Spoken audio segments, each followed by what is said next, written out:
बहुत ही भाव विभोर होकर लगे रहे कि किस तरह गूंजेगा सम्राट पृथ्वीराज चौहान का नाम अजमेर की धरा में एक बार फिर। माननीय हेतल वर्मा जी मैम हमारे साथ हैं, साथ ही सहयोग के लिए डॉक्टर रमेश अग्रवाल जी, एसपी मित्तल, श्रीमान कमल प्रकाश कृष्णानी जी, सम्राट पृथ्वीराज चौहान समारोह समिति के। मैं आपसे भी अनुरोध करूंगी कि सर आप भी पधारें। मैम वर्षा शर्मा जी जो पीआरओ हैं द टर्निंग पॉइंट स्कूल की, कॉलमिस्ट भी हैं और रेगुलरली इस प्रोग्राम की रिहर्सल में हमारे साथ रही हैं, मैं आपको भी बुलाना चाहूँगी। श्रीमान कृष्ण गोपाल पाराशर जी को, और साथ ही मैं धन्यवाद करूंगी डॉक्टर स्वतंत्र शर्मा जी का, नीतेश का, श्रीनाथ फैंसी ड्रेस का और दिशा रायचंदानी जी का गीत के लिए। माननीय अब हो जाए एक पात्र परिचय आप सबके सम्मुख। सबसे पहले सम्राट पृथ्वीराज चौहान, सम्राट पृथ्वीराज चौहान का जो अभिनय किया आपके सम्मुख बड़ी आन बान और शान के साथ जो निर्वहन किया, बहुत बहुत आभार उत्साहवर्धन के लिए। आप हैं अंकित शांडिल्य, नाट्यवृंद थिएटर एकेडमी से पिछले 5 वर्षों से जुड़े हैं। आपने कुछ शॉर्ट फिल्म्स भी बनाई हैं और वो नेशनल लेवल पर अवार्ड भी मिला है उनको। और अभी आप एक सेमिनार में, एक संगोष्ठी में, क्षमा कीजिएगा, एक वर्कशॉप में एज अ ट्रेनर वहाँ पर ट्रेनिंग भी दे रहे हैं। अंकित शांडिल्य, आपने अभिनय किया सम्राट पृथ्वीराज चौहान का। और उसके बाद मोहम्मद गौरी का पात्र इमरान खान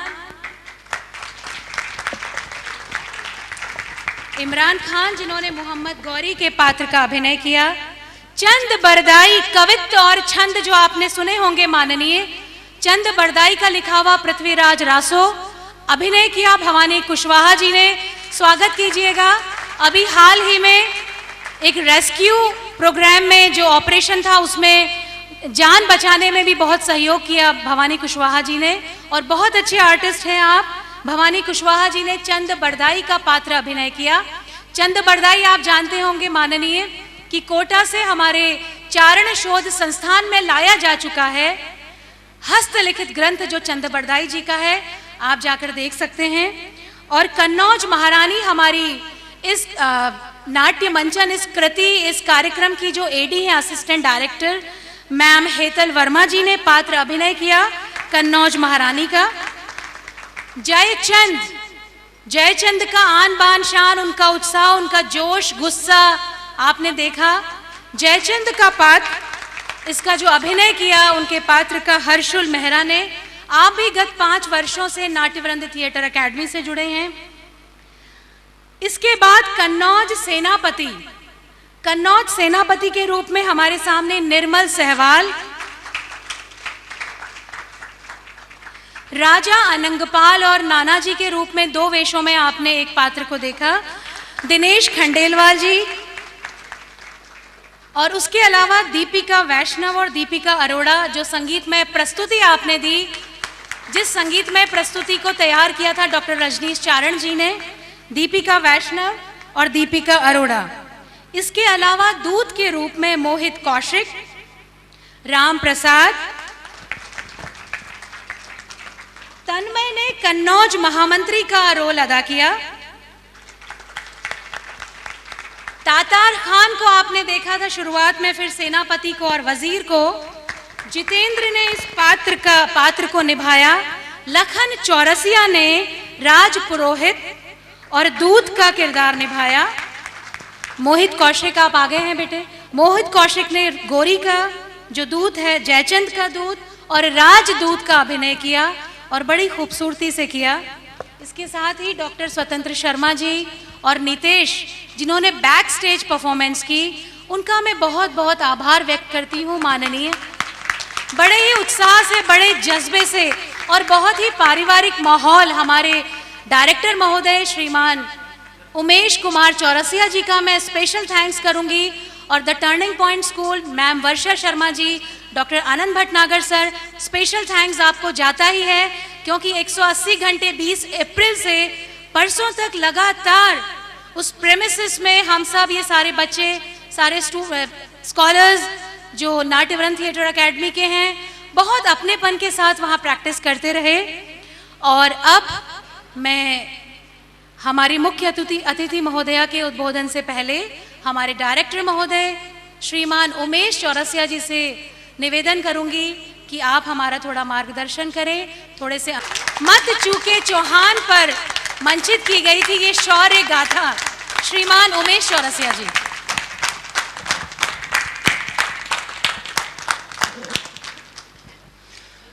आप सभी का बहुत बहुत धन्यवाद। आपने इस नाटक को देखा, सराहा, उत्साहवर्धन किया। मैं समझता हूं कि सम्राट पृथ्वीराज चौहान समारोह समिति ने जिस प्रकार से बढ़कर के और इस आग्रह को स्वीकार किया कि इस नाटक का मंचन इस समारोह जो ये पखवाड़ा चल रहा है इसके दौरान किया जाए। आज इस नाटक का प्रथम प्रयोग हमने यहाँ किया है। मैं मानता हूँ, जैसा कहा गया कि ऐतिहासिक दृष्टि से कहीं कुछ बातें हो सकती हैं, क्योंकि इतिहास में बहुत सारी विभिन्नताएं हैं महाराज पृथ्वीराज को लेकर के। उन सबको परे रखते हुए इस मंचन को आप सब ने सराहा, इसके लिए आप सबका मैं आभार अभिव्यक्त करता हूं। और विशेष तौर पे मित्रों, मैं कुछ बात कहना चाहता हूं। पृथ्वीराज चौहान का जिसने किरदार अभिनीत किया, यह अंकित शांडिल्य हमारी टीम का पिलर है, मजबूत पिलर है। और इतना बड़ा नाटक अगर आया है तो ऐसे ही प्रयासों के कारण आया है, इन लोगों की वजह से ही आ पाया है। हमारे अशोक जी सक्सेना वरिष्ठ रंगकर्मी हैं, हम सब परिचित हैं। पिया मिलनरी आस जो पिक्चर बनी थी उसके लेखन और निर्देशन के साथ साथ तब से आप जुड़े हुए हैं पूरे थिएटर से, नाटक से, फिल्म लाइन से, ऐसे सीनियर कलाकार। लेकिन मुझ पर इनका आशीर्वाद है कि जब भी मैं इनको निवेदन करता हूं कि दादा हमारे कलाकारों का मेकअप अगर आपके हाथ से हो जाए तो आशीर्वाद मिलेगा, तो तुरंत तैयार हो जाते हैं। और आज भी लगभग 5 घंटे की मेहनत से इन किरदारों को तैयार किया है। दादा को जरूर। आपके साथ ही हमारे भाई कृष्ण गोपाल पाराशर जी मेकअप में दादा के साथ में जुटे रहे। डॉक्टर रजनीश चारण, इनके संगीत से शायद हम सब परिचित हैं। उन्होंने समय निकाला, और केवल आज के लिए ही नहीं, उससे पूर्व रिकॉर्डिंग के समय भी आपने पूरा समय निकाला, गीत और संगीत इसका तैयार किया। पूरा ये जो बैकग्राउंड म्यूजिक चल रहा था, इसके लिए आपने लगभग 5-6 दिन पूरी मेहनत की है। उसके बाद आज ये संगीत का आनंद हमने उठाया है। डॉक्टर रजनीश चारण के लिए जोरदार तालियां। राजकुमार जी ने तबले पर संगत दी है, आपका भी। इस नाटक के निर्माण प्रबंधक डॉक्टर अनंत भटनागर, यानी मैं किन शब्दों में आपका शुक्रिया अदा करूं, मेरे पास वो शब्द नहीं मिलते हैं। लगभग 1.5 महीना तक रिहर्सल के लिए जगह उपलब्ध कराना, लाइट, बिजली, पानी, सारी सुविधाएं हमको देना, यह बहुत महत्वपूर्ण है किसी भी नाटक को मंच पर आने के लिए। ये जो पीछे काम होता है, और इसके लिए मैं तहे दिल से शुक्रिया अदा करता हूँ डॉक्टर अनंत भटनागर जी का। वर्षा जी पूरे समय बार बार जो भी कमी होती, हमें कोई भी ज़रूरत होती, उसको पूरा करने के लिए हमेशा तत्पर रहती। और आज भी पूरे समय पीछे का जितना भी मंच पे जितना काम होता है उससे डबल काम पीछे की तरफ होता है, वो पूरा संभालने में आपने महत्वपूर्ण योगदान दिया। हेतल जी ने सह निर्देशिका के रूप में पूरा 1.5 महीना लगातार, मैं कभी कभी हो सकता है लेट भी हो जाऊं, लेकिन आप बिल्कुल समय पे जाती, अपना रिहर्सल शुरू करा देती। आपका बहुत महत्वपूर्ण योगदान है। इन लोगों के बिना ये नाटक शायद संभव नहीं होता, इसलिए मैं ये चाहता हूं। और जितने हमारे ये कलाकार हैं, ये सारी युवा टीम है, और ये युवा टीम पिछले जो यूथ एक्टिंग वर्कशॉप कार्यशालाएं, नाट्य कार्यशालाएं थी, उन सब में से निकल के आए हैं। बहुत ज़्यादा अनुभव इनको नाटक का नहीं है, किंतु आज जिस प्रकार से इन्होंने प्रेजेंट किया, मेरे निर्देशक का एक हृदय खुश होता है, आह्लादित होता है कि ऐसा लग रहा था जैसे सब सिद्धहस्त कलाकार हों। इन सब के लिए जोरदार तालियां बजा दीजिए।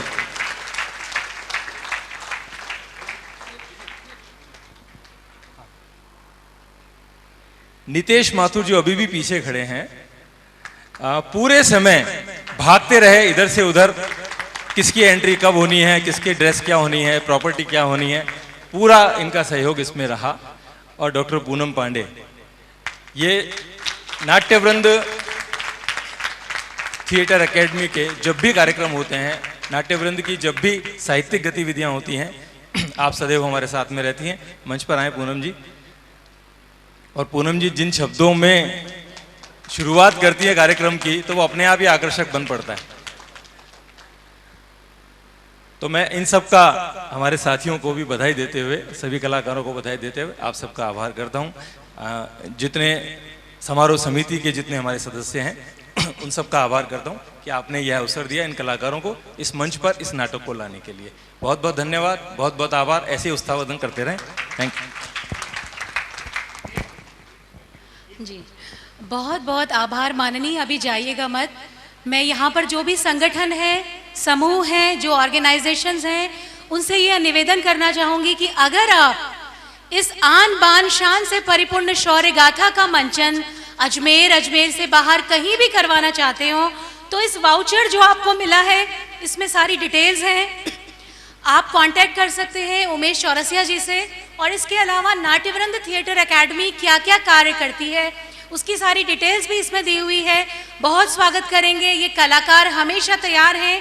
आप जब भी चाहें ये नाटक पुनः मंचन के लिए हमेशा आपको तैयार मिलेगा। बहुत बहुत धन्यवाद, आभार। अब मैं श्रीमान कंवल प्रकाश कृष्णानी जी से अनुरोध करूंगी कि आप कुछ कहना चाहते हैं।